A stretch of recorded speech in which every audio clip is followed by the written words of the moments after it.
നമസ്കാരം മാഡം. നമസ്കാരം. ആരാ?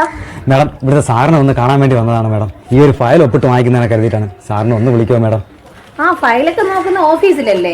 ഇവിടെ ഇതെങ്ങനെ ശരിയാ പറ്റൂലല്ലോ. എൻ്റെ പൊന്ന് മാഡം, 2-3 തവണ ഞാൻ ഓഫീസിൽ കയറി ഇറങ്ങി എൻ്റെ ഊപ്പാട് വന്നു മാഡം. ചെന്നപ്പോഴൊക്കെ സാറ് ഭയങ്കര സ്ട്രിക്റ്റുമാണ്. സമയം താമസിച്ചെന്ന് പറഞ്ഞുകൊണ്ട് ഭയങ്കരമായിട്ട് ചൂടായി, ഷൗട്ട് ചെയ്ത് സംസാരിച്ചു മാഡം. ഭയങ്കര ദേഷ്യക്കാരനാണ് സാർ മാഡം. അതുകൊണ്ട് സാറിനെ ഒന്ന് വിളിക്കണം മാഡം. ഈ ഒരു ഫയൽ ഒപ്പിട്ട് തരാം മാഡം, പ്ലീസ് മാഡം. ഞാൻ ദൂരെ എൻ്റെ പൊന്ന് മാഡം, ഞാൻ ദൂരെ നിന്ന് വരിക മാഡം. ഞാൻ ദൂരെ നിന്നാണ് മാഡം വരുന്നത്. ഒന്ന് വിളിക്കുമോ മാഡം? വലിയ ഉപകാരം മാഡം. വലിയ ഉപകാരം മാഡം. ചേട്ടാ വിളിക്കണം മാഡം. ഒരാള് വന്ന് നിൽക്കുവാ. ഒരു ഫയൽ എന്തോ ഒപ്പിട്ട് കൊടുക്കാനാ.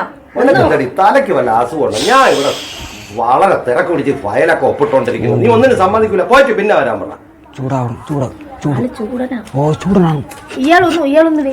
വെയിറ്റ് ചെയ്യാം മാഡം, വെയിറ്റ് ചെയ്യാം മാഡം. എവരും നീ അയാളെ പോലെ തന്നെ എന്തോ. ഒന്ന് വിളിക്കണം മാഡം, ഒന്ന് വിളിക്കണം മാഡം, പ്ലീസ് മാഡം. മാഡം ഒന്നുകൂടെ വിളിക്കണം മാഡം. ചേട്ടാ ഒത്തിരി ദൂരത്തിൽ നിന്നാട്ടാ വന്നത്. ഒന്ന് പുറത്തോട്ട് വാ ചേട്ടാ. വലിയ ഉപകാരം മാഡം, താങ്ക്സ് മാഡം. ഒരു മിനിറ്റ്, ഇപ്പോഴും വരും.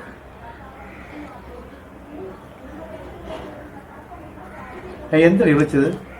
വേണ്ട, നിങ്ങളെ നോക്കി ആരാ വന്നത്? ഒപ്പിട്ട് കൊടുക്കാനാണ് പറയുന്നത്. എന്റെ ദൈവമേ, ഈ സാറ് തന്നെ ആ സാറ്? ഈ സാറ് എന്നെ ആ സാറ്. അയ്യോ, ഇവിടത്തെ സാറൊക്കെ ഞാൻ തന്നെ. അപ്പോൾ മേഡം ഈ ഫയൽ ഒപ്പിടോ? ഏവൻ വെറും കിണ. ഇവന്റെ ഫയൽ എല്ലാം ഒപ്പിടണ ഞാൻ തന്നെ. അല്ലെങ്കിലേ എവന്റെ ചീട്ട് ഞാൻ കീറും. എന്റെ പൊന്ന് തമ്പുരാനെ.